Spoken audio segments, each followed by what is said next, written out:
Welcome back. President Trump releasing a new national security strategy focused on China being primarily a, quote, economic adversary. The Wall Street Journal writes about this strategy, saying that it is softer on Beijing than that of 8 years ago, and that it plays down ideological differences between the U.S. and China. The Journal writes this: the days of the U.S. propping up the entire world order like Atlas are over. China got rich and powerful and used its wealth and power to its considerable advantage. We will rebalance America's economic relationship with China, prioritizing reciprocity and fairness to restore American economic independence. The U.S. does not support any unilateral change to the status quo in the Taiwan Strait. We should aim to restore a military balance favorable to the United States and to our allies in the region, according to this U.S. national security strategy out of the White House. Joining me now is Gatestone Institute senior fellow Gordon Chang. Gordon, good to see you. Interesting to read through this national strategy and see the way the administration describes China. You saw what the Journal said. How would you assess it? Well, the Journal is right in the sense that the national security strategy doesn't specifically name China as an adversary or an enemy. And that's a mistake, especially because the Communist Party has specifically named the U.S. as its enemy. And, you know, China's not the only threat, but it's the only threat that of great concern, because the other threats, Russia, Iran, North Korea, Venezuela, wouldn't be threats if they didn't have China's backing. But this is a great national security strategy nonetheless. And the reason is because China is mentioned indirectly throughout this document. And it's clear that the Trump administration is opposed to what China is doing. So, for instance, towards the end of this national security strategy, there's a paragraph that says, look, there's a hostile foreign power that's trying to close off the South China Sea or impose tolls. And both of those actions would be unacceptable, and we will not permit that. Well, the only power that fits that description is China. And there are many other examples throughout the national security strategy like that.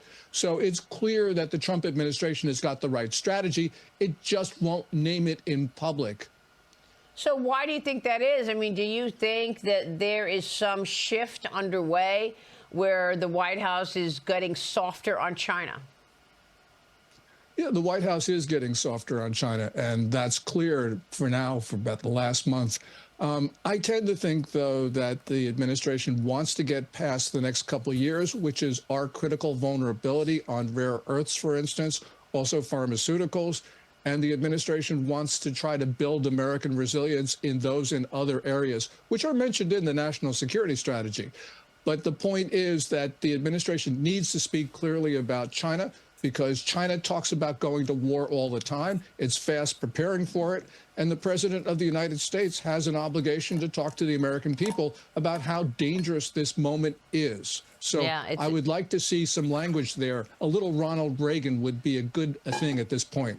Yeah, meanwhile, Congress is pushing back. A new bipartisan bill from Senate lawmakers is aiming to block the administration from loosening any rules about restricting China's access to NVIDIA's advanced chips. This bill would, quote, require the Commerce Department to deny any license requests for buyers in China, Russia, Iran, and North Korea to receive U.S. AI chips that are more advanced than the ones that they currently have obtained and are allowed to obtain for 30 months. New Chinese AI chipmaker Threads soared on Wall Street last week. It was up 425% in its first day of trading. And as this is Beijing's answer to NVIDIA, it's betting that it will become a homegrown NVIDIA. Your thoughts? I think the Safe Chips Act, which is what you referred to, is very important legislation. You know, China keeps on telling us that they don't want or need NVIDIA chips. Well, that's not true, because we know that they're trying to smuggle them into China. We know that the big companies like Alibaba are going out to foreign data centers so they can use NVIDIA chips. So really, the important thing right now is to make sure that China doesn't have access to them. And that's from a strategic point of view, but it's also from a moral point of view, because we know that China is going to use advanced chips to help its military, and we know its military is configured to kill Americans. So from any number of different points of view, we should not allow the Chinese to have advanced chips. And that's what the Senate is trying to do here. I mean, the Senate is pushing back, trying to keep those restrictions in place, certainly. Meanwhile, Japan protesting after a Chinese military jet reportedly locked radar on Japanese fighter jets. This is being taken as a threat, perhaps signaling a potential attack. China has been flexing its military might, certainly, across the East Asian waters, deploying more than 100 Navy vessels through the Yellow Sea and the South China Sea. Both Taiwan and Japan are warning of rising military activity from Beijing. Taiwan recently increasing its defense budget by $40 billion, with plans to purchase additional U.S. arms, Gordon. Your thoughts on, I mean, look, I think the U.S. understands what Japan is up against, but it's Japan and Taiwan now talking about rising aggression from Beijing.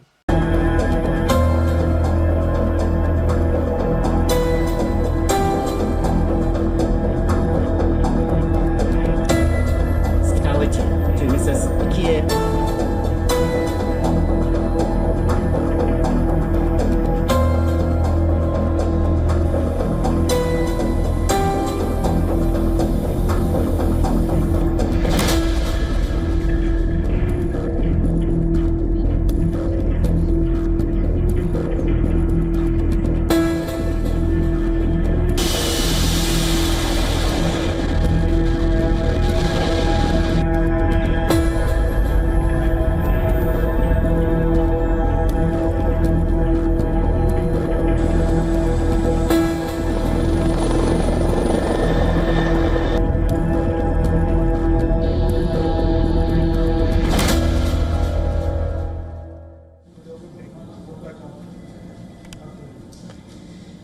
Two powerful militaries, China and Japan, came close to direct confrontation in the skies over the Western Pacific. Warplanes from both sides locked into a dangerous standoff. And the alarm bells are ringing across the region now. What started out as an aerial encounter near Okinawa Islands has now transformed, exploded into one of the most serious flashpoints in recent years, raising fears that a single miscalculation could trigger a regional disaster. Japan says Chinese fighter jets aimed radar at its aircraft.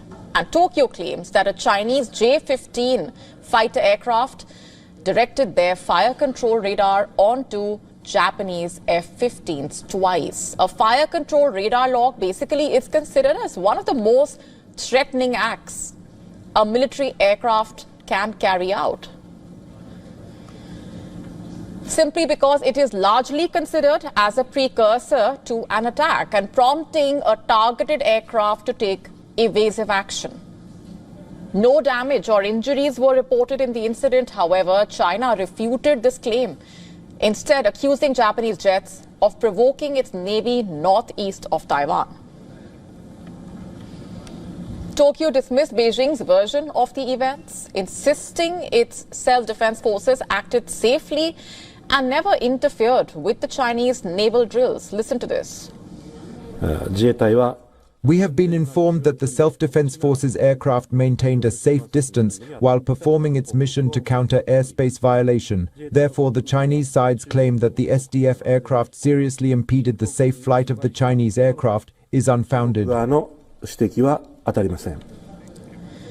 Japan's Prime Minister, meanwhile, saying Chinese jets logged radar on Japanese military aircraft near the Okinawa Islands and called it a dangerous act. Okinawa Islands, one of the most militarized area in Japan, home to a U.S. military base, also located just 110 kilometers from Taiwan's shores, just 110 kilometers. Japan has filed a formal protest and summoned the Chinese ambassador. China's radar lock-on was a dangerous act exceeding the scope necessary for the safe flight of aircraft, and it is extremely regrettable that such an incident occurred. We strongly protested to the Chinese side, and we have sternly demanded that it not recur. We will respond calmly and resolutely.